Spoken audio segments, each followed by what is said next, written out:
Good afternoon, all. This is Ritesh Moria. Welcomes you in the class of virtual class of Quality Management System. Thanks to Nimi. Hello. Yes, ma'am. हाँ, मैं ही कर रहा था. Actually login नहीं हो रहा था. ओके. डियर स्टूडेंट्स, तो इससे पहले वाली क्लास में मेरा जो टॉपिक था इंस्पेक्शन टॉपिक, आप में से बहुत लोगों ने इस क्लास को ज्वाइन किया था और आज के समय में ये एक टॉपिक भी है मैकेनिकल का. लास्ट में आप देखिएगा, लास्ट में टॉपिक है इंस्पेक्शन का, और सर्विस के लहजे से और इंटरव्यू के लहजे से भी बहुत इंपॉर्टेंट टॉपिक है ये. मैंने उस दिन इंस्पेक्शन के बारे में बताया था आप सभी लोगों को.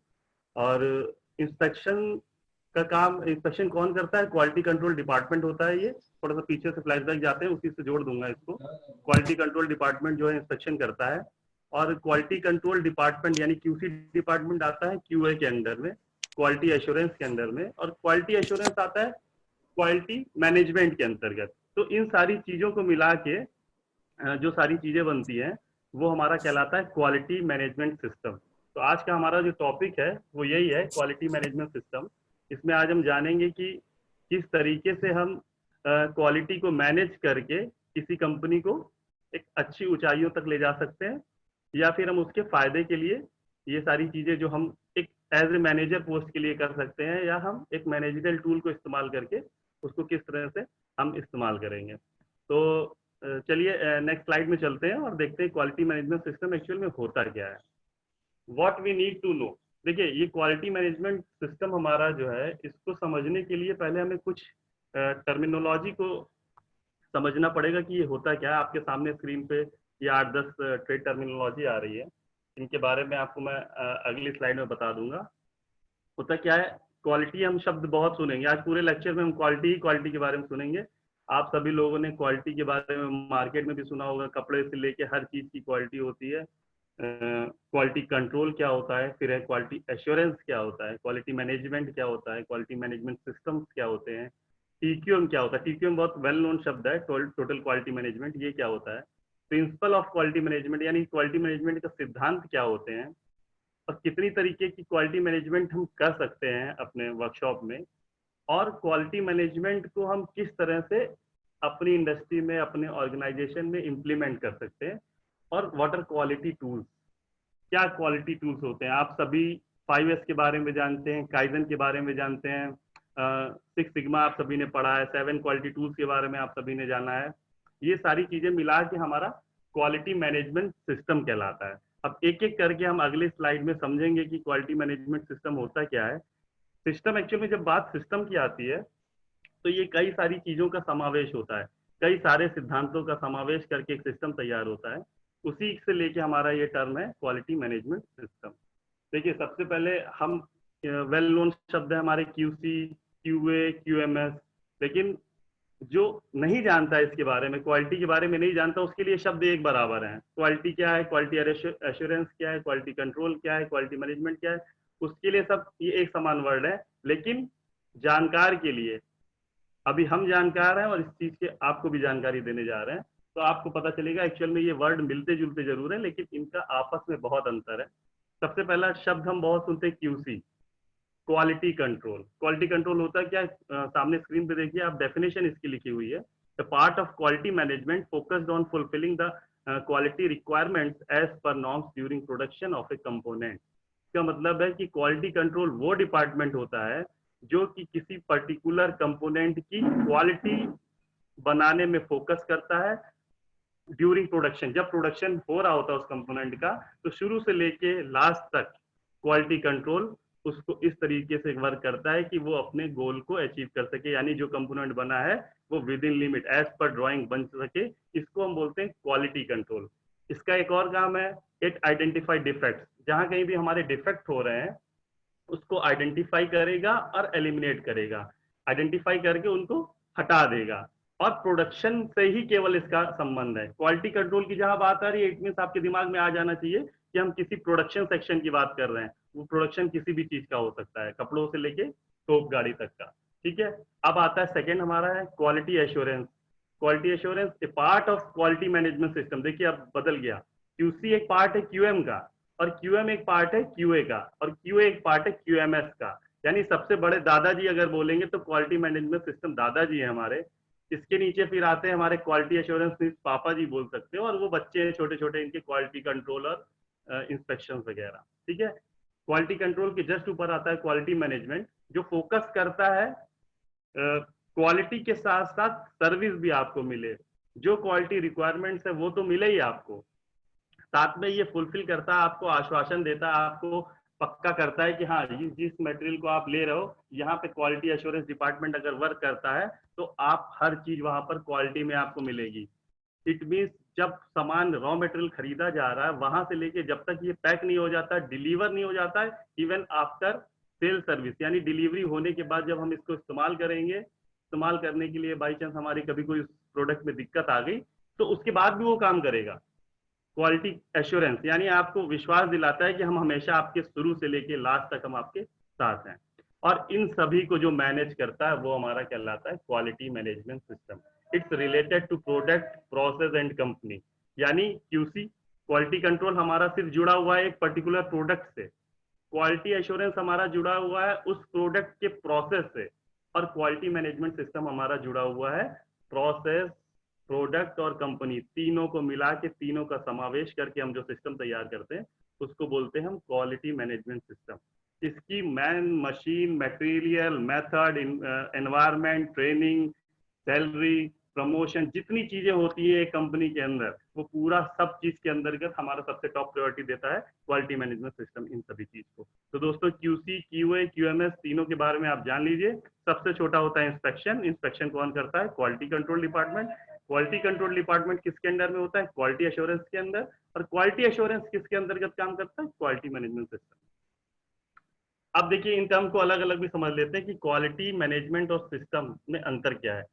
क्वालिटी बेसिकली क्या होती है कि basic difference between a property of any product और any service as compared with any other product. जैसे हम एक नोकिया का मोबाइल खरीदते हैं और एक मान लीजिए सैमसंग का मोबाइल खरीद लेते हैं, तो दोनों ही मोबाइल हैं, एक पर्टिकुलर प्लेटफॉर्म पे हम अगर इसको कंपेयर करेंगे तो हम बोलते हैं ठीक है नोकिया की क्वालिटी अच्छी है, या सैमसंग की नहीं अच्छी है, आईफोन की अच्छी है, MI के फोन की नहीं अच्छी है। ये होती है क्वालिटी, कि दोनों का वर्किंग सेम हो, उस बेस पे हम आके उसकी क्वालिटी तय करें with respect to price. Price भी इसमें मायने रखता है कि हम प्राइस के आधार पे क्वालिटी तय करते हैं। मैनेजमेंट हमारा क्या होता है? Coordination activities to direct and control organisation.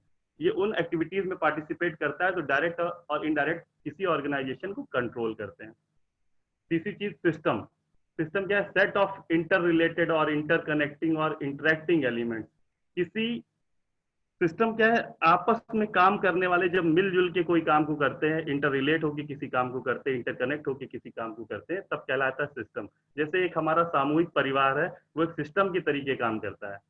Management क्या है? हमारे फादर मदर वहाँ के मैनेजमेंट है, और सिस्टम हमारा पूरा परिवार, दादा दादी से लेके चाचा चाची नाती पोते तक जितने सब लोग घर में रहते हैं वो एक सिस्टम की तरह काम करते हैं। सबका अलग अलग काम है, माँ का अलग काम है, बहन का अलग काम है, बच्चों का अलग काम है। सेम सिस्टम में भी यही होता है, परचेज डिपार्टमेंट अलग काम कर रहा है, स्टोर अलग काम कर रहा है, QC अलग कर रहा है, अकाउंट्स अलग कर रहा है, सारे अपने अपने डिपार्टमेंट है, अपना अपना काम करते हैं। चौथा पॉइंट है हमारा क्वालिटी मैनेजमेंट। क्वालिटी मैनेजमेंट क्या है?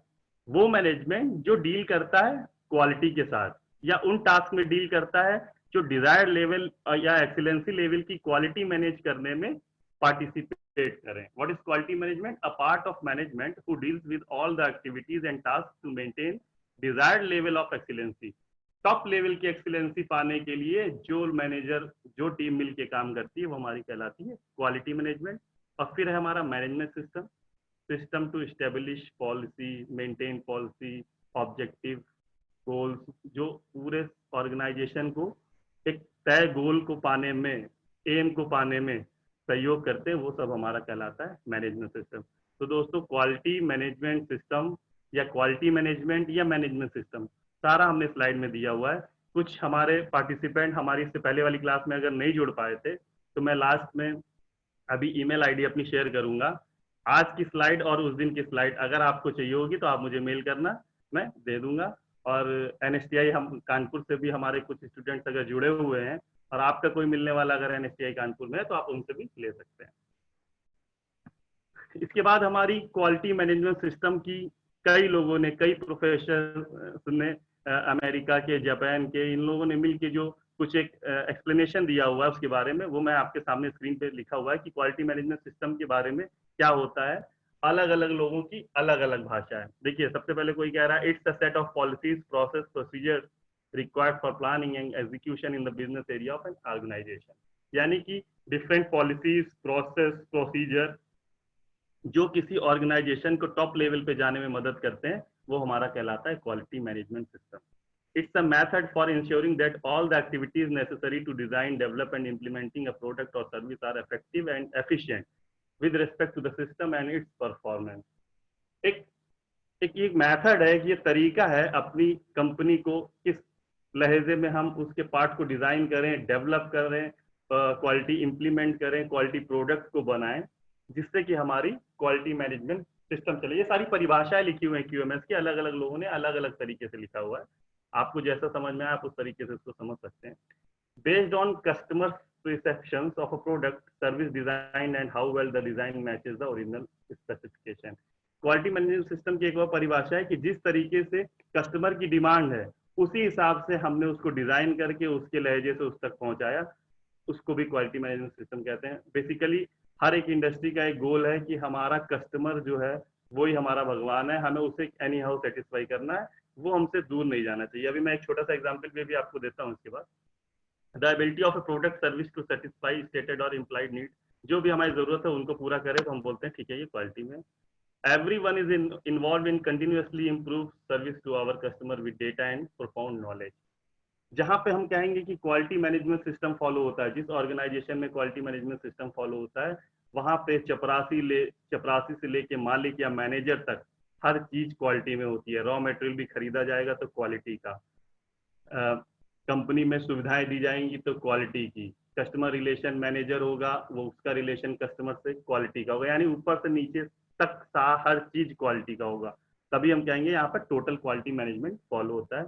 और कई जगह आपने दोस्तों पढ़ा भी होगा, customer satisfaction is our motto, यानी हमारा उद्देश्य है अपने कस्टमर को सेटिस्फाई करना, एनी हाउ उसकी नीड्स को फुलफिल करना, उसको पूरी तरह सेटिस्फाई करना, क्योंकि अगर कस्टमर हमसे जुड़ा है तभी हम आगे सर्वाइव कर पाएंगे, तभी हम आगे निकल पाएंगे। अब आता है क्वालिटी मैनेजमेंट होता क्या है। क्वालिटी मैनेजमेंट वाली स्लाइड पढ़ने से पहले हम आपको एक चीज बताते हैं कि देखिए, one of the very important tool of batting the competitor will be the quality, यानी क्वालिटी हमारा जो है अपने प्रतिद्वंदी से लड़ने के लिए, अपनी प्रतिद्वंदी मीन्स अपनी जो इंडस्ट्री है, जो प्रोडक्ट हम बना रहे हैं वही प्रोडक्ट अगला बगल वाली फैक्ट्री वाला बना रहा है, तो वो हमारा यहाँ पे प्रतिद्वंदी है। अपने प्रतिद्वंदी से लड़ने के लिए सबसे बेहतर टूल आपके पास है, तो वो है आपका क्वालिटी प्रोडक्ट। आपका प्रतिद्वंदी अगर आपसे बेहतर निकल गया तो आपको दिक्कत हो सकती है, इसलिए ना हो, आपकी डिमांड हमेशा बनी रहे, इसलिए आपको सबसे पहले अपने कस्टमर को अपने से लगातार जोड़ना पड़ेगा, तभी आप मार्केट में सरवाइव कर पाओगे। पहले के एग्जाम्पल मैं देता हूँ, नोकिया का फोन सभी लोग लेते थे। आज से अगर आप पीछे चले जाएंगे 8-10 साल पहले, तो देखिए नोकिया का फोन सभी लोग खरीदते थे, लेकिन हमने ये कसम नहीं खाई थी कि हम जिंदगी भर नोकिया का फोन ही यूज करेंगे। हम लॉयल्टी नहीं है हमारी उस ब्रांड के साथ। कस्टमर क्या करता है, जो मार्केट में नई चीज आती है, जो उसको बेहतर फीचर देते हैं वो उसके साथ चला जाता है। आज नोकिया का फोन आ रहा, नोकिया के साथ था, नोकिया हटा सैमसंग आया, सैमसंग हटा एमआई आया, एमआई हटा अभी कोई और आया, लावा आवा, ओप्पो, तमाम तरीके के फोन है। तो मैं ये एग्जाम्पल इसलिए दे रहा हूँ क्योंकि हर आदमी फोन से जुड़ा हुआ है, तो हमारी लॉयल्टी नहीं है। हम कसम नहीं खा सकते कि अगर हम नोकिया का फोन बना रहे हैं तो एक बार ब्रांड हमारा उठ गया तो कस्टमर हमारे साथ कसम खाए कि हमारे साथ ही जुड़ा रहेगा। हमको मार्केट के सर्वे से लगातार जुड़े रहना पड़ेगा, कस्टमर के हिसाब से अपने आप को बदलना पड़ेगा, तभी हम चाहेंगे ऊपर जा सकते हैं, वरना हम धड़ाम से नीचे आ जाएंगे। दोस्तों, आप सभी ने राजदूत का नाम सुना होगा, एचडी एक मोटरसाइकिल आती थी, बुलेट एक मोटरसाइकिल अभी भी आती है। बुलेट का एग्जाम्पल मैं थोड़ा सा हट के अभी देने वाला हूँ। HMT की घड़ी आती थी, एलमेल की स्कूटर आती थी, बजाज की स्कूटर आती थी, ये सब, बाटा का जूता आता था। ये सारे ऐसे एग्जाम्पल हैं जो अपने समय के ऐसे महारथी थे जिनको कभी नहीं लगता था कि हम नीचे जाएंगे। इनको कभी ये चीज का एहसास भी नहीं होगा कि एक दिन हमारा नाम भी लोग भूल जाएंगे। आज वाली जनरेशन बाटा के जूते का नाम ही भूल चुकी होगी। क्यों? ऐसा क्या था उस समय? इनका सब टॉप लेवल का, सब अच्छा चलता था, सारी चीज अच्छी चलती थी, लेकिन एक केवल माइनस पॉइंट इनका कुछ रहा होगा कि समय के साथ इन्होंने अपने आप को परिवर्तित नहीं किया। HMT को ओवरटेक कर ले गया फास्ट ट्रैक, आज बंदों के हाथ में फास्ट ट्रैक की घड़ियां होती हैं। नोकिया को ओवरटेक कर लिया MI ने, सैमसंग ने। अगर नोकिया भी उस हिसाब से अपने आप को अपडेट करती रहती, अगर यजदी या राजदूत भी उस हिसाब से अपने आप को अपडेट करती रहती, तो आज लड़कों की पहली पसंद बनती। बुलेट ने भी ये धोखा खाया था, रॉयल इनफील्ड ने ये धोखा खाया था, लेकिन समय के साथ उसने सुधार कर लिया। आज आप मार्केट में देखिए यार, 5वीं 10वीं गाड़ी जो है रॉयल इनफील्ड होती है। क्यों? आजकल के लड़के पतले दुबले हैं, चलानी है बाइक, किक लगती नहीं है। बुलेट में किक लगती थी पुराने तरीके से। अभी क्या, उसने देखा मार्केट में हम नहीं आ पा रहे हैं, उसने सेल्फ स्टार्ट बना दिया। अभी बंदा क्या है, पतला दुबला 50 किलो का बच्चा, बंदा सेल्फ स्टार्ट मार रहा है, किक रंगबाजी से चल रहा है। फिर उसने देखा कि यहाँ डिस्क ब्रेक का जमाना है भाई, आगे डिस्क ब्रेक कर दो। धीरे धीरे समय के साथ अपने आप को अपडेट करती गई बुलेट, इसीलिए आज भी छाई हुई है, वरना राजदूत और यजदी की तरह, यामा की तरह कहीं पड़ी होती। एक्चुअल में होता क्या, कस्टमर को जो बेस्ट लगता है वही खरीदता है। इसीलिए हमें अपने साथ साथ कंपनी का भी कंटिन्यूअस इंप्रूवमेंट करते रहना चाहिए। क्वालिटी कोई नया शब्द नहीं है, हजारों साल, 50-500 साल पहले से क्वालिटी शब्द लोग जानते आ रहे थे। क्वालिटी लोग तब भी करते थे, क्वालिटी लोग अभी भी करते हैं, लेकिन जो इन बारीकियों को जान जाता है वो इन चीजों को समझ जाता है, और इसकी कंपनी हमेशा फायदे में रहती है। एक उदाहरण और मैं दूंगा, आपको याद होगा वर्ल्ड वॉर 2 में हिरोशिमा और नागासाकी पे बम गिरा दिए थे अमेरिका ने। ये सारी जो हम लोग क्वालिटी की बात करते हैं ना, बेसिकली ये क्वालिटी शब्द जापानीज है। जापान में ये सारी चीजें बहुत होती थी। जब हिरोशिमा नागासाकी पे जब बम गिरा, जापान पूरी तरह से तबाही होगी, वहां की इकोनॉमी पूरी तरह से लॉस हो गई। और अमेरिका एक ऐसा देश है जिसको कोई समझ ही नहीं पाया, उसका अलग ही स्वैग चलता है। पहले बम मार देता है वहां पर, फिर इसी को जो है वहां पे रिवाइव करने चला गया। उसने क्या किया, अपने बम मारने के बाद देखा अरे यहाँ पे इकोनॉमी एकदम बेकार हो गई, अब क्या करते हैं, तो अपने यूनिवर्सिटी से कुछ प्रोफेसरों को वहां भेजा, जाओ भाई उसकी मदद करो। पहले डुबो रहा है, फिर डुबोने के लिए उठाने के लिए एक आदमी को भेजता है। उनका नाम होता है general Douglas MacArthur. Sir general Douglas MacArthur एक प्रोफेसर थे, इनको इकोनॉमिस्ट थे, इकोनॉमिक्स के प्रोफेसर थे। तो अमेरिका ने 8-10 लोगों की एक टीम बना के जापान भेजी कि जाइए वहां पर उनकी मदद करिए। तो छोटा सा देश है जापान, टेक्नोलॉजी के मामले में नंबर 1 है। आप देखे होंगे टोयोटा की गाड़ियां घर में घुस के मारती है, मीन्स अमेरिका में टोयोटा की गाड़ी गई और अमेरिका में ही वहां की रेड मार रही, वहां की कंपनियों की। हमारे यहाँ होंडा, हीरो होंडा चल रही थी, बहुत अच्छा चल रहा था। धीरे से होंडा अलग होकर अपनी गाड़ी बनाने लगी, अभी हीरो नीचे चली गई, होंडा ऊपर जाने लगी है। क्योंकि जापानीज क्या करते हैं, पहली चीज उनकी होती है कि हमें क्वालिटी से समझौता करना नहीं है। जब हम क्वालिटी से समझौता नहीं करेंगे, रेट हमारे भले ही हाई हो, लोग हमसे जुड़ेंगे और हमारे साथ आगे भी जुड़ते आएंगे। टोयोटा है ऐसी ही गाड़ी, बहुत वर्ल्ड क्लास प्रोडक्ट बनाती है, बहुत अच्छी इसकी सारी चीजें चलती है। तो धीरे धीरे धीरे जब जापान में इकोनॉमी बढ़ने लगी, तो वहां के लोग धीरे धीरे धीरे क्वालिटी को समझने लगे कि नहीं भाई, क्वालिटी तो बहुत जरूरी चीज है। तो अब हम क्या करते हैं कि क्वालिटी के बारे में नए नए प्लानिंग, और ये सारी आप लोगों ने सुना होगा TQM, 6 सिग्मा, 5S, बहुत सारी चीजें हैं। मैं अभी कोशिश करूंगा, अगर 6 सिग्मा या 7QC टूल की क्लास निमी की तरफ से मिल गई, तो क्वालिटी की बहुत बड़ा टॉपिक है, सबसे इंटरेस्टिंग टॉपिक इसका 6 सिग्मा, 5S और ये सारे TQM होते हैं।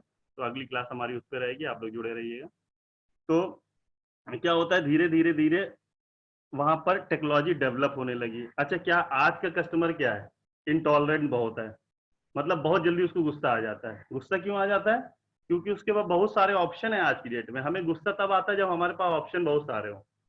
हम अपने से सीनियर पे गुस्सा नहीं निकालेंगे, हम अपने जूनियर पे गुस्सा निकाल देते हैं। सेम आदमी होता है, आदमी मीन्स कस्टमर, कस्टमर इंटॉलरेंट बहुत होता है। छोटा सा एग्जाम्पल देता हूँ, बहुत जल्दी गुस्सा आता है कस्टमर को, कब? जब उसके पास ऑप्शन बहुत सारे होते हैं। और आज की डेट में ऑप्शन बहुत है हमारे पास, हम अगर इंडस्ट्रियलिस्ट है, हमारे पास ऑप्शन केवल एक है, कस्टमर। और कस्टमर के साथ 572 ऑप्शन है, 572 कंपनियां ऐसी है जो हमारा प्रोडक्ट बना रही है। आप ATM जाते हैं पैसा निकालने के लिए, ठीक है, आपने 6,400 रुपए उसमें भर दिए, 6,400 की जरूरत है। फिर मशीन करती है, उसके बाद आपसे कह देती है कि please enter in 500 rupees multiple, यानी कि हमारे पास भी 100 का नोट नहीं है, 6,500 रुपए निकाल लीजिए या तो 6,000 निकालिए। अब हमें गुस्सा आ जाती है, अरे सर जी हमें 100 के नोट की जरूरत, तो हमें 6,000 निकलवा रहे हो, 6,500 निकाल लो। तो हमें थोड़ी देर के लिए गुस्सा आ जाती है, क्यों? क्योंकि बगल में हमारे ATM में एक और मशीन लगी है, इसलिए हम गुस्सा आ जाते हैं और बगल वाली मशीन में चले आते हैं। पता चला 2-3 मशीनें लगी, धीरे से वो कह देते निकलो अच्छा यहाँ से, आधी मशीनें इंडिया में चलती नहीं है। एटीएम की। हम लोग एटीएम टू एटीएम खेलते रहते हैं। गुस्सा आती है, ओके ठीक है भैया अब इसका अकाउंट बंद करा देंगे, अब किसी प्राइवेट कंपनी का खोल लेंगे, प्राइवेट बैंक का अकाउंट खोल लेंगे, क्योंकि हमारे पास ऑप्शन बहुत है। लेकिन अगर कानपुर में लाइट चली जाए तब हमें गुस्सा नहीं आएगी, क्योंकि हमारे पास ऑप्शन ही नहीं है। केसको से ही बिजली लेंगे वरना नहीं आएगी। पड़ोसी के झांक के जरूर देख लेते हैं कि पड़ोसी के यहाँ बिजली आ रही कि नहीं आ रही। अगर उसके यहाँ नहीं आ रही तब तो ठीक है, चाहे जितनी गर्मी हम सो जाएंगे। कि पड़ोसी के यहाँ आ रही, मेरे यहाँ नहीं आ रही, तो तब हमें गुस्सा आ सकती है। ठीक है, तो इंटॉलरेंट कस्टमर बहुत ज्यादा है, हमें उसे लगातार अपने साथ जुड़े रहना है, उसकी डिमांड को पूरा करना, उसको सेटिस्फाई करना, उस पर फोकस करना है। ये सारी चीजें हमें सिखाती है क्वालिटी मैनेजमेंट किस तरीके से होती है। और कस्टमर भी चाहता है भैया जब पूरा पैसा दिया है तो इंटरप्टेड सर्विस हमें मिले। आप कोई अप्लायंस कोई खरीद के लाते हैं इलेक्ट्रॉनिक्स का, मान लीजिए मिक्सी खरीद के लाए, बहुत अच्छी कंपनी की मिक्सी आप लाए, 3 महीने चलाई, मिक्सी में दिक्कत आ गई, आपने गुस्सा कंपनी वाले को फोन किया कि भैया ये मिक्सी खराब है। बोलेगा कोई दिक्कत नहीं, आप आ जाइए सर, हम फ्री ऑफ कॉस्ट आपको कर देंगे। आप दुकान जाते हो, दुकान वाला बोलता नहीं भैया दुकान से तो काम है केवल बेचना, अब आपने प्रोडक्ट को सेल कर दिया है, अब आप जाइए सर्विस सेंटर। आप भागे भागे सर्विस सेंटर गए, वहां बोल दिया ठीक है सर, अरे सर हम तो आपका काम फ्री में करेंगे, आप तो वारंटी में है। आप ले जाके दे आए, उसने सही करके दे दिया, 3 दिन चलाई, फिर खराब हो गई, फिर आप उसके गए। तो वो भले ही कंपनी फ्री में बार बार उसको सही कर रही है, लेकिन कस्टमर को गुस्सा आने लगेगी कि हमारे क्या फ्री समय है क्या, बार बार आपके पास आते हैं देते हैं फिर चले जाते हैं, फिर आते हैं देते हैं। तो कंपनी अवॉइड करेगा। मगर कंपनी का मैनेजर क्या सोच रहा है, हम तो यार कस्टमर से एक भी पैसा नहीं ले रहे हैं। लेकिन ये चीज गलत है। आप ये चीज सोचिए ही नहीं कि हमारा जो प्रोडक्ट है वो इतनी जल्दी खराब होगा। आप उसको उस क्वालिटी का बनाइए कि जो वारंटी पीरियड आपका है, मान लीजिए 2 साल है, तो कम से कम 2 साल तो वो चले, उसके बाद भले ही खराब हो तो एक अलग इशू है। तो कस्टमर इस चीज को भी गुस्से में आ जाता है, इंटॉलरेंस करता है कि नहीं भाई हमें फ्री मत दो, लेकिन हमें क्वालिटी दो, हम महंगा जरूर लेंगे लेकिन हमें आपके पास बार बार नहीं आना। ठीक है दोस्तों, तो क्वालिटी का मतलब समझ गए कि कस्टमर फोकस, मेन उद्देश्य हमारा यही है कि कस्टमर हमारा फोकस है और उसी को हमें अपने से जुड़ा रहना है। जब वो हमसे जुड़ा रहेगा तो हमारी सारी फुलफिलनेस होती रहेगी। अब आइए क्वालिटी मैनेजमेंट क्या होता है। क्वालिटी मैनेजमेंट के 4 पिलर हैं, quality planning, quality assurance, quality improvement और क्वालिटी कंट्रोल।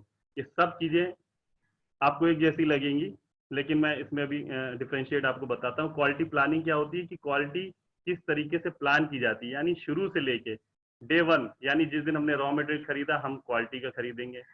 फिर उसके बाद हम मशीन जो उसमें यूज कर रहे हैं क्वालिटी की करेंगे, टेक्नीशियन हमारा क्वालिटी का होगा, मीन्स स्किल्ड होगा, टूल्स इक्विपमेंट हैंडलिंग पैकिंग सारी चीज हमारे शुरू से लेके अंत तक हम इस प्लानिंग को करेंगे कि हर समय हम कैसे कस्टमर को क्वालिटी प्रोडक्ट दें। ये हमारी कहलाती है क्वालिटी प्लानिंग। क्वालिटी एश्योरेंस क्या होता है कि शुरू से लेके अंत तक हम कस्टमर के साथ जुड़े हैं और उसे एश्योर करे हुए हैं कि नहीं तुम्हारा जो आइटम है, क्योंकि हमने क्वालिटी टीक्यूएम लागू किया हुआ है, हमारा हर चीज क्वालिटी में होती है, इसलिए क्वालिटी एश्योरेंस सर्टिफिकेट है हमारे पास। क्वालिटी इंप्रूवमेंट क्या है कि लगातार हम क्वालिटी में अपना इंप्रूवमेंट करते जाएं, समय के साथ साथ इंप्रूव करते जाएं। कस्टमर हमसे जुड़ा क्यों रहे, क्योंकि कस्टमर की नीड हर दिन बदल जाती है। आज जो उसकी जरूरतें कुछ हैं, आने वाले समय में उसकी जरूरतें कुछ होंगी, इसलिए क्वालिटी में लगातार इंप्रूवमेंट होता रहे और जो क्वालिटी हमने एक बार मेंटेन कर ली है उसको हम कंट्रोल भी कर लें। विभिन्न माध्यम मैंने उस दिन बताए थे क्वालिटी कंट्रोल करने के, यानी इंस्पेक्शन करने के। तो हम प्रॉपर इंस्पेक्शन जब करेंगे तो हमारा क्वालिटी कंट्रोल रहेगी। ठीक है, ये 4 बेसिकली पिलर होते हैं क्वालिटी मैनेजमेंट के।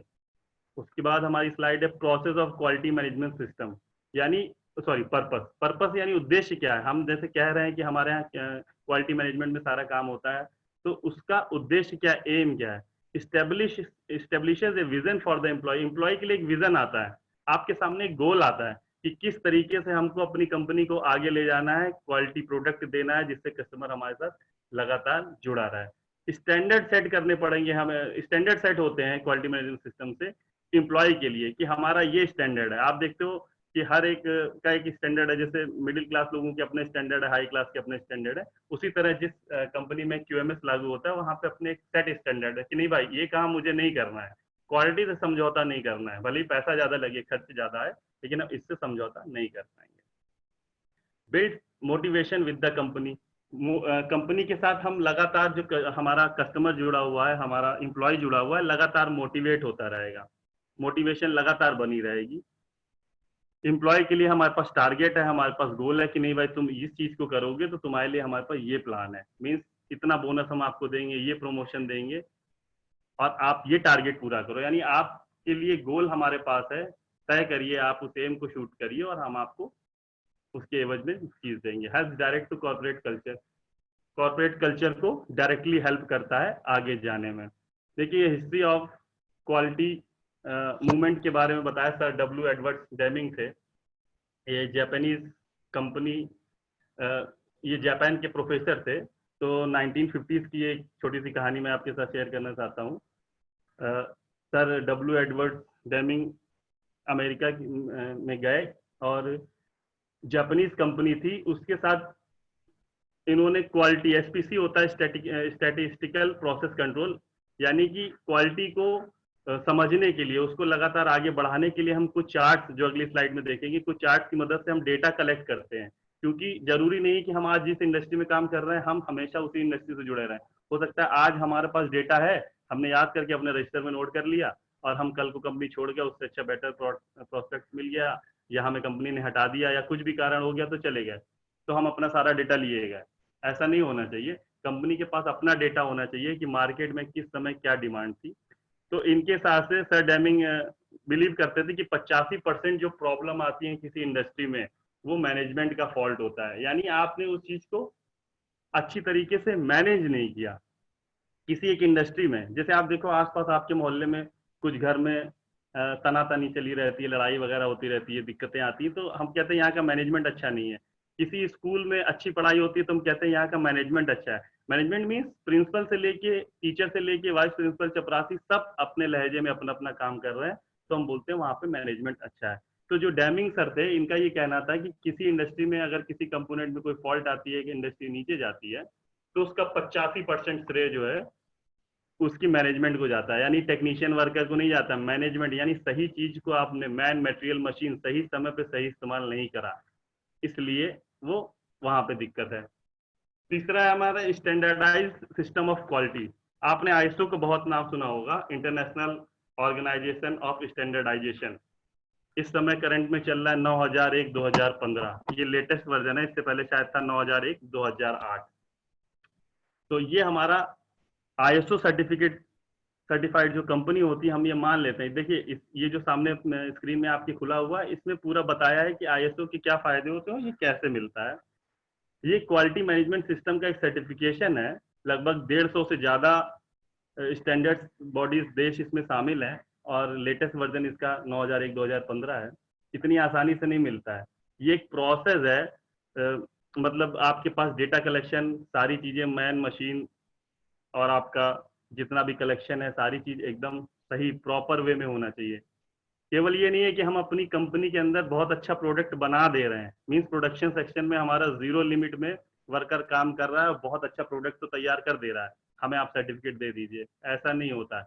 आईएसओ सर्टिफिकेट तब मिलता है जब शुरू से लेके अंत तक, यानी कि कस्टमर उस चीज को जब प्रोसेस में ला रहा है, यानी आफ्टर सेल सर्विस से लेके रॉ मटेरियल तक, वहां पे कैसे आप फाइल वगैरह मैनेज करते हो, कैसे स्टोर मैनेजमेंट है आपका, कैसे परचेज सेक्शन चलता है, कैसे वहां का एम्प्लॉय की आप ट्रेनिंग देते हो, कैसे एम्प्लॉय को सैलरी देते हो, सारी चीजें देखी जाती हैं, तब जाके कहीं आईएसओ सर्टिफिकेट मिलता है। An organization that would like to have ISO certificate, जिस ऑर्गेनाइजेशन को आईएसओ सर्टिफिकेट चाहिए वो ऑल आईएसओ क्राइटेरिया को फुलफिल करना चाहिए, मीट आउट करना चाहिए, तभी हम देंगे। उनका डिटेल प्रोफार्मा होता है, उसकी ऑडिट होती है, आईएसओ की टीम आती है, ऑडिट करती है, तब जाके आपको एक आईएसओ सर्टिफिकेट मिलता है। दूसरी चीज है, आजकल तो बहुत से कंपनी ने ये भी कर दिया है कि हम उसी कंपनी से सामान खरीदेंगे, यानी रॉ मटेरियल हम उसी कंपनी का खरीदेंगे जो आईएसओ सर्टिफाइड होगी। फर्जी कंपनी से सामान हम नहीं खरीदेंगे, क्योंकि हो सकता है वो कहीं से नाम कम, पैसा कमाने के चक्कर में नाम डुबो दे और हमें घटिया मेटेरियल सप्लाई करते हैं। इसलिए हम आईएसओ सर्टिफाइड कंपनी से ही सामान को खरीदेंगे। इससे पुराना वर्जन आईएसओ 9001 2008 था, अभी लेटेस्ट हमारा 2015 चल रहा है। अब आइए, ये मेन चीज है, देखिए ये कई इंटरव्यू में आपको ये चीज पूछी जाएगी, 7 principle of quality management. Quality management के 7 प्रिंसिपल क्या है? जैसा मैंने बताया, एज पर आईएसओ 9001 2015 उसके की एस्पेक्ट्स होते हैं कुछ, इस समय 7 है, 7 की एस्पेक्ट्स हैं। आईएसओ 9001 2008 में 8 थे, 8 को इन्होंने घटा के 7 कर दिया है। थोड़ी बहुत चीजें इसकी चेंज कर दी है, लेकिन बेसिकली 95% सेम चीज है। तो अगर आपसे कोई पूछता है 7 प्रिंसिपल ऑफ क्वालिटी मैनेजमेंट की क्या है, तो आप उनसे कह सकते हो कस्टमर फोकस। पहली प्रायोरिटी हमारा कस्टमर फोकस। कस्टमर को क्या चाहिए, क्या उसकी जरूरत है, क्या उसकी नीड है, इस हिसाब से हम अपना काम करें। अगर कस्टमर टच स्क्रीन मोबाइल पसंद कर रहा है तो क्यों ना हम टच स्क्रीन वाले का प्रोडक्शन बढ़ा दें, कीपैड वालों के डाउन कर दें, क्योंकि कस्टमर ही है हमारा मेन भगवान। अगर हम कीपैड वाला बनाने लगेंगे और उसको चाहिए मार्केट में टच स्क्रीन, तो हमारा बेकार है सारा सिस्टम। इसलिए कस्टमर को फोकस करना है। लीडरशिप, लीडरशिप का मतलब हर जगह नेतागिरी से नहीं होता। हम लोग बहुत गंदा शब्द यूज कर लेते हैं, लीडर लीडर बन रहा है, वो नेता बन रहा है, यानी लड़ाई दंगे कर रहा है, ये सब चीज नहीं है। लीडरशिप हमारा इंडस्ट्री में भी होना चाहिए कि लीडरशिप का गुण वो गुण होता है कि हर काम में आप पार्टिसिपेट करने के लिए आगे आए, एक टीम का नेतृत्व करें। जब भी कोई हम गोल सेट करता है हमारा मैनेजमेंट या हमारी कंपनी, तो हमें एक लीडर की भूमिका निभानी चाहिए कि मैं आगे आके इस काम को करना चाह रहा हूँ और एक टीम लीडर बन के अपनी टीम के साथ उस गोल को अचीव करूँ, जिससे हमारी इंडस्ट्री भी आगे जाए, और इंडस्ट्री आगे जाएगी तो मैं भी आगे जाऊंगा। इंगेजमेंट ऑफ पीपल से मतलब है कि हर एक बंदा, कई बार आप क्लास में देखिए कि 5-6 बंदे पार्टिसिपेट करते हैं किसी चीज में, तो 45 क्या सोचते हैं, अरे सर तो हमसे बात ही नहीं करते, सर तो मेरा नाम नहीं जानते हैं, सर उन्हीं से ही सारा काम करवाते हैं, हम क्यों पार्टिसिपेट करें। तो क्या है, उनको लगता है कि अगर हमसे कहा जाएगा तभी हम करेंगे, हमसे कहा नहीं जाएगा तो हम नहीं करेंगे। तो क्वालिटी मैनेजमेंट ये कहता है, इसका सिद्धांत ये कहता है कि हर एक आपकी टीम के मेंबर जो है उनको सबको आपको साथ लेके चलना है, सबको इंगेज करके चलना है, यानी हर आदमी किसी गोल को अचीव करने में चाहे छोटा रोल निभाए या बड़ा रोल निभाए, सबको रोल इस चीज का निभाना है। प्रोसेस अप्रोच क्या है कि जो प्रोसेस आप इस चीज को फॉलो कर रहे हो वो अप्रोचेबल होना चाहिए। मतलब ऐसा नहीं है कि आप कुछ ऐसा प्रोसेस करने लगो जो अप्रोच ही ना कर पाए, आपने इतना हैवी टारगेट दे दिया कि जो असंभव हो लोगों के लिए। ठीक है, तो आप ऐसा प्रोसेस करिए जो अप्रोचेबल हो। इंप्रूवमेंट, 5वें नंबर पे इंप्रूवमेंट। इंप्रूवमेंट हमारा लगातार होते रहना चाहिए, कंटिन्यूअस इंप्रूवमेंट। समय के साथ साथ हम अपने आप में बदलाव लाएं, समय जो कह रहा है हम उस हिसाब से अपने अंदर चेंज लाते रहें, जिससे कस्टमर हमारा लगातार जुड़ा रहा है। Evidence based decision making, evidence के आधार पर हमको डिसीजन लेना चाहिए, हवा में नहीं। जैसे आप एक मान लीजिए टुल्लू पंप बना रहे हो, टुल्लू पंप की आपकी इंडस्ट्री है और 1 हार्स पावर का बना रहे हो, मार्केट में 1 हार्स पावर की डिमांड एकदम खत्म हो गई, नीचे जा रहा है पानी का जल स्तर, अब आपको 1.5 पौने 2 हार्स पावर की मोटर की जरूरत है, लेकिन आपने जो स्टाफ नीचे मार्केट सर्वे करने रखा है वो घर से ही सर्वे कर ले रहा है बैठ के कि हाँ भाई डिमांड अच्छी चल रही है सर, बनाए रहिए, प्रोडक्शन दिए रहिए। तो एविडेंस कोई नहीं है, केवल हवा में आपने उसकी बात मान ली और हजारों लाखों की संख्या में 1 HP की मोटर बना के तैयार कर दी। जब मार्केट में उसकी डिमांड नहीं आ रही तब आप मार्केट में निकले, आपने पता किया, जाना इसकी डिमांड तो 6 महीने पहले ही खत्म हो गई है। तो एविडेंस आपके पास नहीं है, हवाबाजी में केवल आपसे किसी ने, आपके में स्टाफ ने कह दिया, सुपरवाइजर था या जो सर एरिया मैनेजर था कि हाँ सर अच्छी डिमांड चल रही है, उससे मतलब नहीं है। आपको कोई डिसीजन लेना है तो एविडेंस होना चाहिए, उसका प्रूफ होना चाहिए। 7वीं सबसे बड़ी चीज है रिलेशनशिप मैनेजमेंट। रिलेशनशिप मैनेजमेंट क्या, आप कहीं किसी हॉल में मूवी देखने जाइए 6 महीने पहले, किसी बिग बाजार से जाके कुछ सामान खरीद आइए 5 महीने पहले, अचानक से आपके पास एक मैसेज आएगा सर न्यू ईयर में आपको याद किया जा रहा है, आपका स्वागत है। वो कुछ नहीं जानता है वो आपके बारे में, लेकिन बस आपका मोबाइल नंबर उसके पास है, उसने आपको एक मैसेज कर दिया और रिलेशन बनी है आपसे। तो आपको होता है नहीं यार इस बार कभी शॉपिंग के लिए जाएंगे तो बिग बाजार जाना है, या इस बार कहीं मूवी देखने के लिए जाएंगे तो जेड स्क्वायर जाना है, क्योंकि उसका मेरे पास एक बार मैसेज आया था। तो ये होता है आफ्टर सेल सर्विस।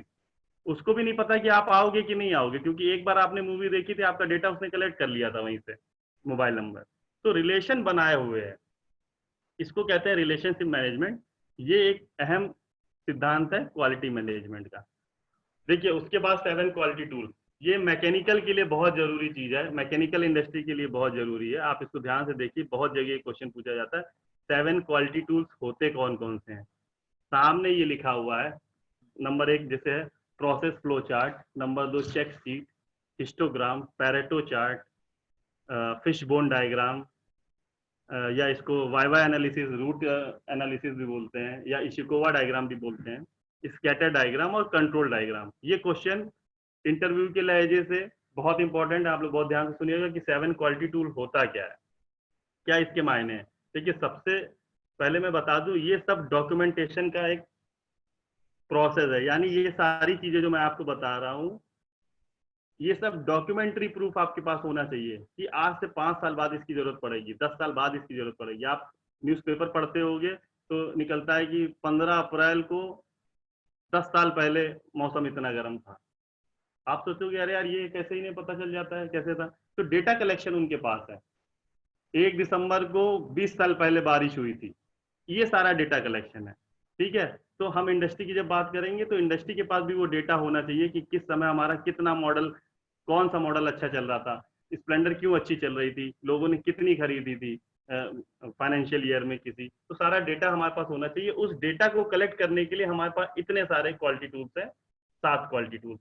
तो वन बाय वन हम इसको पता करेंगे। प्रोसेस फ्लो चार्ट नंबर 1 दिया हुआ है, process flow chart. Process flow chart क्या होता है? ये 7 क्वालिटी टूल बहुत बड़ा टॉपिक है, मैं जल्दी जल्दी आपको समझा रहा हूँ। अगली क्लास अगर हमारी होती है 6 सिग्मा की तो मैं उसको ब्रीफ डिटेल में आपको समझाऊंगा, चार्ट बना के भी दिखाऊंगा इसमें। लेकिन अभी आप केवल तब तक इसका पिक्टोरियल व्यू समझ लीजिए। प्रोसेस फ्लो चार्ट क्या होता है? किसी भी चीज का pictorial view of actual process, यानी रॉ मटेरियल कहाँ से आ रहा है, किस गेट पे जाना है।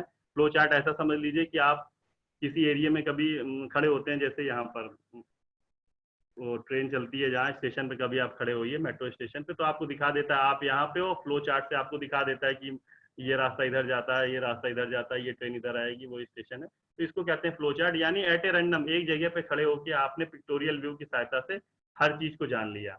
आप उस प्लेटफॉर्म पे न्यू कमर होते हो। इंडस्ट्री की बात करें, वहां किसी प्रोसेस का अगर pictorial view process flow chart का लगा हुआ है, आप उस इंडस्ट्री में नए नए जाओगे, लेकिन आपको पता चल जाएगा कि किस मटेरियल को किस चेन में जाना है और कहाँ पे साइकिल टाइम वहां पर कितना उसको लगना है। कहीं कोई दिक्कत आएगी तो इमीडिएट हम उसको ट्रैक कर लेंगे, ट्रबल को दूर कर लेंगे। और ऑडिट में भी ये सहायता करता है। प्रोसेस फ्लो चार्ट से एक और फायदा होता है, किसी भी कंडीशन में आपको अगर प्रोडक्शन बढ़ाना होता है या साइकिल टाइम कम करना होता है तो हमें प्रोसेस फ्लो चार्ट से पता चल जाता है कि कहाँ पर टाइम हमारा ज्यादा लग रहा है, उस चीज को हम कम कर लें। दूसरी चीज है हमारी चेक शीट। चेक शीट क्या होता है? ये भी एक डाटा कलेक्शन का तरीका है, प्रोसेस है, जो डिफेक्ट्स और डिफेक्टिव्स को जानने के लिए बहुत आवश्यक होता है। और फ्यूचर रेफरेंस, यानी फर्दर भविष्य के लिए हम इस चीज को कलेक्ट करके रख लेते हैं कि हमारा क्यों माल डिफेक्ट हुआ था, क्या डिफेक्टिवनेस के कारण से, और हमें भविष्य में इसकी जरूरत पड़ सकती है, हमने चेक शीट में इसको रख लिया। तीसरा है हमारा हिस्टोग्राम। हिस्टोग्राम चार्ट क्या होता है कि वर्टिकल पैरेलल ब्लॉक होते हैं, उसकी सहायता से हम ग्राफ को बड़ा डेटा समझने के लिए यूज करते हैं। जहां पे बड़ा डेटा को आपको समझना है, हजारों लाखों करोड़ों, हर हफ्ते में कितना आदमी इस स्टेशन से आ रहा है, कितना आदमी इस स्टेशन से जा रहा है, हम कितना प्रोडक्ट कौन सा बना रहे हैं, लाखों की संख्या में, हजारों की संख्या में, अगर उसको हमें शो करना है तो हिस्टोग्राम चार्ट से हम उसको शो कर सकते हैं। वर्टिकल रेक्टेंगुलर ब्लॉक होते हैं, बड़ा डाटा को कलेक्ट करने के लिए हिस्टोग्राम यूज होता है। उसके बाद है हमारा पैरोटो चार्ट। सर अल्फ्रेड पैरोटो तो एक इटालियन इकोनॉमिस्ट थे, सर अल्फ्रेड पैरोटो, उन्हीं के नाम पे ये पैरोटो चार्ट पड़ा है। ये क्या होता है? Combination bar chart and line chart. एक बार चार्ट और लाइन चार्ट का कॉम्बिनेशन होता है जिसको हम बोलते हैं पैरेटो चार्ट। और बार चार्ट यहाँ पे हमें दिखाता है एक्चुअल डेटा डिक्रीजिंग ऑर्डर में, और लाइन चार्ट हमारा दिखाता है क्यूमुलेटिव डेटा असेंडिंग ऑर्डर में, यानी क्रॉस करता है आपका एक्चुअल डेटा और क्यूमुलेटिव डेटा एक दूसरे को क्रॉस करते हैं, वो हमारा दिखाता है पैरेटो चार्ट, जिसको कि सर अल्फ्रेड पैरेटो ने बनाया था। और उनका ये भी कहना था कि 80-20 का रेशियो काम करता है किसी भी इंडस्ट्री में किसी पार्ट के फेल्योर होने में। यानी 80% डिफेक्ट होने का कारण केवल 20% होता है। यानी हम अगर इंस्ट्रक्टर हैं और हम क्लास ले रहे हैं कहीं, और हम क्लास को कंट्रोल नहीं कर पा रहे हैं, बच्चे शोर मचा रहे हैं, तो 100 बच्चों में यानी 80% बच्चे अगर चिल्ला चिल्ली कर रहे हैं तो 20% बच्चे हैं, यानी कि उन 100 में आप 20 रूट कॉज देख लो, वो 20 जो शैतान बच्चे होते हैं बैक बेंचर, वो उनको आप राइट टाइम कर दो अगर, तो आपकी पूरी क्लास सुधर जाएगी। सेम चीज होती है किसी इंडस्ट्री में, 80% जो डिफेक्ट्स आ रहे हैं उनका अगर रूट एनालिसिस करोगे, रूट कॉज आप जानोगे, तब आपको पता चलेगा ये तो 20% ही डिफेक्ट है, अगर हम इन चीज को हटा देते हैं तो हमारा 100% वो चीज अचीव कर सकते हैं। 100 से कुछ नहीं होता, 99.93 या 100 के करीब, 100% एफिशिएंट तो कुछ नहीं होता। ठीक है, तो ये सर पैरेटो चार्ट के थ्रू हम लोग जान लेते हैं रूट कॉज और वाई वाई। एक हम भैया आपको वाई वाई चार्ट भी बताएंगे। पांचवा है हमारा fish bone chart. Fish bone chart हमारा क्या होता है कि फिश की जो हड्डी होती है उसकी तरह से तीर ऐसे बने होते हैं, मैन, मटेरियल, मैन पावर, और हमारा क्या होता है कि कहाँ पर हमारी दिक्कत आ रही है और हमारे कॉज कहाँ पे आ रहे हैं। ये वाई वाई एनालिसिस क्या होता है कि इसमें ये कहा गया है कि अगर हम किसी कमी को ढूंढना चाह रहे हैं, किसी चीज को ढूंढना चाह रहे हैं कहाँ पर कमी आती है, तो हम 5 बार उससे क्वेश्चन करें। अगर सपोज करिए कि उसका एक छोटा सा एग्जांपल मैं देता हूँ। आप एक मैनेजर हैं, आप एक इंडस्ट्री में जाते हैं, वहां पे देखिए एक वर्कर काम कर रहा है और बाबरी को जस्ट बगल में अपने फेंके दे रहा है, तो आपको बड़ी गुस्सा आएगी कि ये दिक्कत कहाँ आ रही है। तो आप 5 बार उससे क्वेश्चन करिए और मोस्टली क्या होता है 5 बार के अंतर में ही आ जाता है। जल्दी से एग्जाम्पल देता हूँ। मान लीजिए आपने उससे पूछा कि क्यों यहाँ पर पहला why are you throwing chips on the floor, क्यों आप यहाँ पे चिप्स फेंक रहे हो, तो वो बोलेगा because the floor is slippery. Slippery है फ्लोर, हम जा नहीं पा रहे हैं दूर, इसीलिए हम बगल में चिप्स को डाल ले रहे हैं। ठीक है, क्यों स्लिपरी है, why is the slippery, because there is oil in it, यानी सर वहां पे ऑयल लीक कर रहा है। Why oil is leaking, because the machine is dripping, machine leak कर रही है इसलिए ऑयल गिर रहा है। अच्छा भाई, क्यों मशीन ड्रिप कर रही है, क्योंकि सर ऑयल सील कट गई है। अच्छा, ऑयल सील क्यों कटी है, क्योंकि उसकी प्रॉपर ये मेंटेनेंस नहीं हुआ है। तो अंत में आपने देख लिया वाई वाई 5 बार वाई क्वेश्चन करके किसी चीज का कि हम कहाँ पे पहुंचे कि मशीन हमारी खराब थी, यानी ऑयल सील इसकी कटी थी, इसलिए हमने हमारा जो ये टेक्नीशियन है वो बाबरी बगल में फेंक रहा है। तो आपने मशीन सही करा दी, ऑयल सील को सही करा दिया, यानी अब आपका वहां पे जो दिक्कत आ रही थी वो सारी सही हो गई। लेकिन अच्छा मैनेजर वही है कि उस गलती को ये देखे कि प्रिवेंटिव मेंटेनेंस नहीं हुआ था क्या, आप मेंटेनेंस वाले के पास जाके बोले। ये हमारा टॉपिक आज का नहीं है, मेंटेनेंस की क्लास जब लेंगे तब बताएंगे। तो कुल मिला के हमने वाई वाई एनालिसिस करके हम जड़ पे चले गए कि क्यों हमारी वहां पे गड़बड़ होती है। लास्ट वन हमारा है control chart. Control chart define the process variation and giving warning when data cross upper और लोअर लिमिट। यानी एक हमारा मीन लिमिट होती है, एक हमारी अपर लिमिट होती है, एक लोअर लिमिट होती है। ये सारे चार्ट हमारे एक्सेल में बनते हैं और एक्सेल में बस हमें डेटा फीड करना होता है, ये चार्ट हमारा वैरी ऊपर नीचे करता है। तो जो कंट्रोल चार्ट है हमारा, इसमें एक मीन लाइन होती है बीच में और एक अपर लिमिट होती है, समझ सकते हैं ऐसे आसान भाषा में, एक लोअर लिमिट होती है। जैसे आपने पढ़ा होगा इसमें लिमिट फिट गेज वगैरह में कि अपर लिमिट और लोअर लिमिट होती है। अगर बीच में हमारा इन दोनों के बीच में आती है डायमेंशन तो हमारी ठीक है। कंट्रोल चार्ट भी यही करता है। It's define the process variation and giving warning when data cross upper और लोअर लिमिट। जब हमारा डेटा अपर और लोअर लिमिट को टच करता है या क्रॉस करने की कोशिश करता है तो हमें वार्निंग दी जाती है। ये कहलाता है हमारा कंट्रोल चार्ट। तो दोस्तों 7 QC टूल्स कितनी चीज होती है डायग्राम में अगली क्लास में आपको बताऊंगा। टाइप्स ऑफ क्वालिटी मैनेजमेंट क्या है, डॉक्यूमेंट कंट्रोल, चेंज कंट्रोल, यानी हमारे पास सारे डॉक्यूमेंट्स का कंट्रोलिंग होनी चाहिए, सारा डॉक्यूमेंट हमारे पास होना चाहिए। चेंज कंट्रोल, यदि हम किसी कंपोनेंट को चेंज कर रहे हैं, उसके डिजाइन में चेंज कर रहे हैं, तो उसका भी हमारे पास डॉक्यूमेंट्री प्रूफ हमेशा होना चाहिए। Operational risk management, risk management क्या होता है, the process of dealing with risk include risk assessment, risk decision making, risk control. यानी रिस्क को, हम किसी इंडस्ट्री में काम करते हैं तो रिस्क भी होता है ना वहां पर, तो रिस्क को कैसे मैनेज किया जाए वो कहलाता है हमारा ऑपरेशन रिस्क मैनेजमेंट।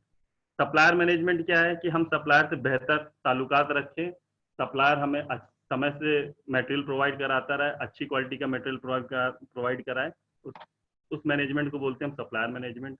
फिर आता है हमारा इक्विपमेंट एंड एसेट मैनेजमेंट, यानी हमारे पास इंडस्ट्री में जितने टूल्स, इक्विपमेंट, एसेट्स, हमारी जो धरोहर हैं, सारी चीजें हैं, उनको हम बेस्ट यूज में कैसे लाएं कि क्वालिटी मैनेज कर सकें। यानी सही समय पे सही मशीन का इस्तेमाल करना आना चाहिए। हम कोई ऐसा प्रोडक्ट बनाए कि अच्छी मशीन हमारी बाहर खड़ी है और हम बेकार मशीन से उसको बनाए ले रहे हैं, तो अपने टूल्स, इक्विपमेंट और एसेट्स, मशीन का हमें प्रॉपर इस्तेमाल करना आना चाहिए।